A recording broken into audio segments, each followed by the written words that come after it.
Primo giorno di scuola in una scuola molto particolare. Stiamo parlando della scuola dell'infanzia Piaget di Montecchio Maggiore, dove, come è noto, i figli degli immigrati superano abbondantemente il 30% e dove una classe risulta composta esclusivamente da bambini figli di immigrati. Il problema è stato affrontato e almeno in parte risolto. Non solo una sezione e un insegnante in più per superare il ghetto. Si è pensato al mattino di mettere quell'equilibrio e quindi di fare delle classi aperte dove non ci sarà la rigidità di essere di quella sezione, ma si potranno avere presenze più varie, e al pomeriggio ovviamente coloro che hanno scelto di fare la scuola a tempo pieno.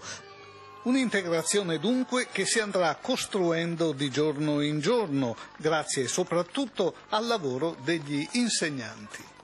Poi accompagneremo anche con percorsi di formazione anche per i genitori e le famiglie, soprattutto delle famiglie degli immigrati, perché possano comprendere meglio il funzionamento dell'istituzione scolastica, la modalità della partecipazione qui in Italia dei genitori ai processi formativi dei ragazzi, e quindi incrementare maggiormente il dialogo tra la realtà, sociale di questo territorio e la scuola stessa.